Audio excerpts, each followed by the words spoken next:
All right, let's talk about the Chicago Bears and what was, let's be honest, a rough start to the season. Week 1, Bears versus Vikings, and what do we get? A 27-24 loss that somehow feels worse than the score suggests. It's the kind of game that leaves you waking up the next morning with a bad taste in your mouth. Not because you lost a blowout, but because you were right there and you let it slip away. Bears fans are already all over the internet with opinions, takes, hot reactions, and honestly, it's hard to blame them. We've seen this movie before. So yeah, it's Overreaction Tuesday, and some of the reactions might actually not be overreactions at all. Let's start with the quarterback conversation, because that's where most eyes naturally go. Caleb Williams, the #1 pick, the guy this whole offseason was built around. The reason Ben Johnson is now the head coach. Well, he didn't look like the savior on Sunday. Not yet. And look, it's not panic time. It's not bench him and throw in Tyson Bagent time. But you'd be lying if you said this performance didn't raise a few eyebrows. Caleb had his moments. The opening drive was clean. He made some plays on the run, extended some possessions with his legs, threw a couple of lasers that reminded us why he was the top guy in the draft. But after halftime, it got ugly. A lot of the things Bears fans hoped they'd left behind with the last quarterback. Yeah, those things crept back in. Holding the ball too long, making one read and freezing, missing open receivers high and wide. The intentional grounding in the second half was just inexcusable. But the throw that really made people sit up was that 4th and 3. DJ Moore wide open, and Caleb just rockets the ball 4 yards in front of him. That's not rookie processing. That's just a miss. That's mechanics. That's adrenaline. And on the second-to-last drive, when you absolutely had to hit a big throw, he airmails DJ Moore again. And if he puts that ball on him, maybe the Bears punch it in and get a shot at tying or even winning the game. But it didn't happen. So what do we make of it? Well, you have to live with rookie growing pains. That's the deal. That's what every rookie quarterback goes through. But it's frustrating to see some of the exact same issues that plagued this offense last year show up again, especially when the new regime was supposed to fix those very problems. Ben Johnson was hired to get Caleb right. In Week 1, it looked like the Bears' offense still doesn't know who it is. That doesn't mean you panic, but it does mean you have to start asking questions. Not about benching the kid, it's way too early for that, but about how quickly this coaching staff can iron things out. Because one bad game becomes 2, then 3. Then suddenly you're halfway through the season and still asking the same questions. Now, let's not let Caleb take the whole blame. The run game was flat out disappointing. I'm giving it a solid 3 smoking J's on the concern meter. It was bad, just bad. You could argue that Caleb's scrambles saved the day from being even worse on the ground. And look, the Vikings have a solid front. No one's denying that. But the Bears never got into a rhythm. And that's not just on the backs. Ben Johnson even admitted after the game that he couldn't get into a flow calling the run game. That's a problem. You got to find ways to establish something on the ground. DeAndre Swift was supposed to be the feature guy, and he had a few flashes. There was a moment late in the third quarter where it felt like he might be heating up, and then boom, Darnell Wright gets flagged for what looked like a phantom holding call, and the whole drive derails. But even before that, there were runs where Swift just didn't make the right cut. Now look, it's easy to criticize from the couch. It's easy to pause the film and say, he should have gone right, not left. But there was one play early where he cuts left for a modest gain, and it looked like if he had bounced it the other way, had daylight for 10, maybe more. Then, ironically, in the second half, he does exactly that, cuts back and picks up 13. That's the inconsistency we're talking about. That's the kind of decision-making that separates good backs from great ones. And then there's Kyle Monangai. Or rather, the lack of Kyle Monangai. 0 carries. 0. That's a tough one to explain, especially when Roscoe Johnson was inactive. You're thin at running back, you know the Vikings have a tough front, and you don't even test Monangai between the tackles? Not once. It just feels like a missed opportunity. He's physical, he brings a different style, and maybe he helps wear down that interior. Instead, he barely saw the field. They threw it to him once, had him out there in pass protection a few times, and that's it. That's a misfire by the staff. The other thing that had Bears fans screaming at their TVs? The refs. Yeah, the officiating was bad, especially the holding call on Darnell right.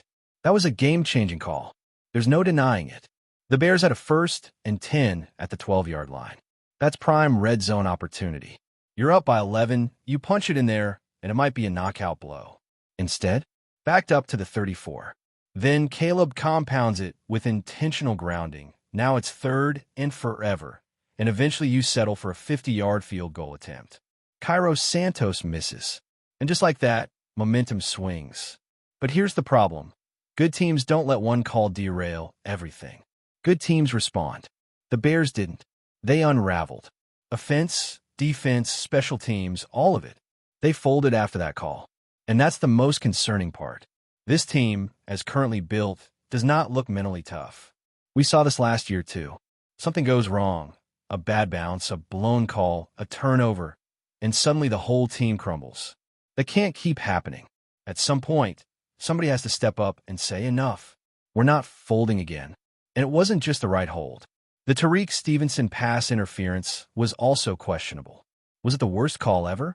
No, but it extended a drive. You could argue that one was at least borderline. But the right penalty? That was egregious. Everyone saw it. Everyone agreed. And yeah, it sucked, but it didn't lose the game. What lost the game was the reaction to that moment. Or more accurately, the lack of a response. The Bears had the Vikings on the ropes and let them off the hook. The defense, which had played pretty well up until that point, suddenly started giving up chunk plays. The offense couldn't find answers. The special teams didn't bail them out. That's how you blow a fourth-quarter lead. Now, there were a few bright spots. One of them, defensive end Dayo Odeyingbo. He showed up, big time. He took advantage of a backup left tackle and did what you're supposed to do when you're getting paid $16 million a year, dominate inferior competition. Sack, tackle for loss, 2 quarterback hits. He was around the ball a lot and looked disruptive. Was it perfect? No. A couple penalties that were borderline, including one on the 2-point try. But overall, you could see him making an impact. That's a positive you can build on. No one wants to see that. Not after all the hype. Not after a promising offseason. Not after you land a franchise quarterback and a respected offensive mind to lead him. This isn't about one loss. It's about how you respond to it. Because if this team has truly turned a corner, if the Bears are really building something, then we'll find out not when things are going well, but when they face adversity. In Week 1, that was adversity. That felt like last year all over again. Now we see what kind of team this really is. So let's keep going with what this game really told us about where the Bears stand right now. Because the loss to Minnesota wasn't just about execution on the field. It was about identity, discipline, and leadership. This team, this coaching staff, this quarterback, all walked into Week 1 with a clean slate and a chance to show that the past was behind them. But what we got instead was a reminder that turning things around in the NFL takes more than just hype and talent. It takes grit. It takes mental toughness. And in crunch time, we didn't see enough of it. Let's go back to that pivotal third-quarter stretch again, because that's where things really started slipping. You had momentum. You had the lead. You were moving the ball, putting together a solid drive. And then that phantom hold on Darnell right throws everything off the rails. Instead of keeping your foot on the gas, everything gets tight. The offense starts pressing, and Caleb makes the kind of mistake that rookie quarterbacks do when they feel the pressure. He panics and commits intentional grounding. And from there, it spirals. That one call, followed by one mistake, followed by one missed field goal, and suddenly the Vikings had new life. That's not how resilient teams play. That's how teams still figuring it out play. And the Bears? They're still figuring it out. And we have to talk about Cairo Santos. Look, he's been one of the more reliable kickers in the league over the past few seasons. But a 50-yard attempt indoors? That's a kick you need to make. No excuses, especially in a game where points were starting to come at a premium. That miss didn't lose the game on its own, but it was another domino in a series of moments where the Bears just couldn't come up with an answer. These are the margins in the NFL.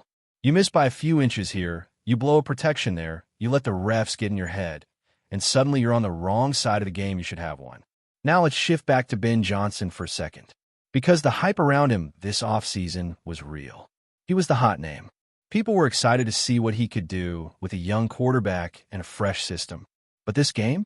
It looked like he was still trying to find his rhythm as a play caller. There wasn't a clear identity. At times the offense looked creative, mixing play action with designed runs, rolling Caleb out of the pocket, trying to create windows for him. But other times it just felt disjointed. Like the offense didn't know if it wanted to be explosive or conservative, didn't know whether to lean on the ground game or let Caleb cook. That kind of uncertainty usually shows up early in the season, especially with a rookie quarterback. But the hope was that Johnson would provide the structure and vision to avoid exactly this kind of confusion. And part of that goes back to usage. We already talked about Kyle Monangai getting no carries. But the larger question is about how this team is distributing touches. DJ Moore had some moments, but he needs more consistent involvement. If he's your top guy, and he is, he can't disappear for stretches. You have to scheme ways to get him the ball. That includes motion, quick hitters, screens, and yes, more downfield shots like the one Caleb nailed on play action in the first half. Same goes for Rome Odunze. He showed flashes. He had that absolute laser from Caleb early, a tough catch in traffic. Then again in garbage time, he made a contested grab for a score. Those are the kinds of plays that need to happen earlier in the game, not when you're chasing points. And speaking of chasing points, that's what it felt like in the fourth quarter. You could see the urgency spike. You could see the panic. The offense went from methodical to frantic. The defense started giving up big plays. The special teams gave no edge. It was like the team collectively tensed up the moment Minnesota punched back. And that's where leadership has to step in. Veteran guys, sideline voices, they need to be the steady hands in that moment. Because if everyone's rattled, that's how games unravel. And that's exactly what happened. Now let's talk about the defense, because even though they cracked late, they actually held their own for the first 2.5 quarters. The pass rush, which was a huge concern coming into the season, actually got home a few times. Dayo Odeyingbo was a standout, like we mentioned, and while he benefited from a backup left tackle matchup, he did what top pass rushers are supposed to do. He took advantage of it. He was pressuring, collapsing the pocket, nearly forcing turnovers. If you're going to invest big money into an edge guy, you want to see him feast in those situations, and Dayo did. But as the game wore on, the defense wore down.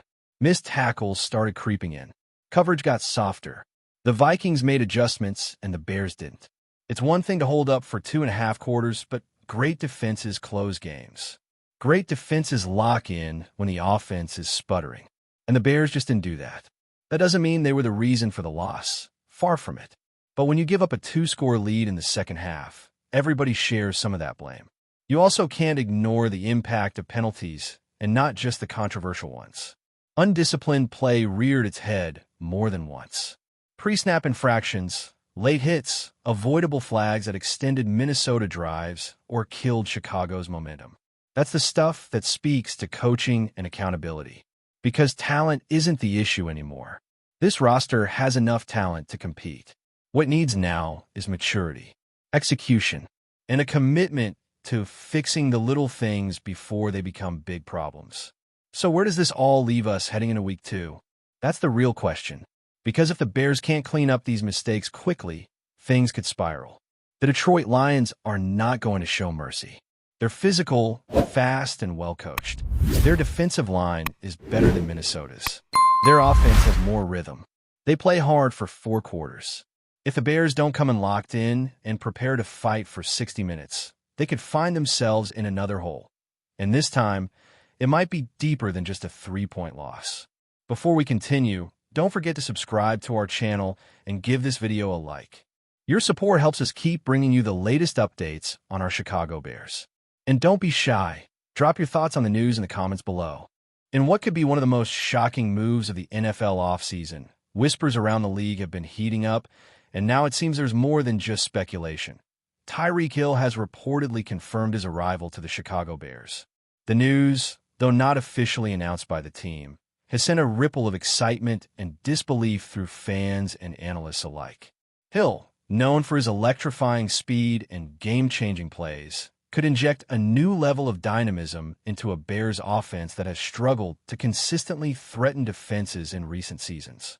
Sources close to the wide receiver suggest that the decision wasn't made lightly.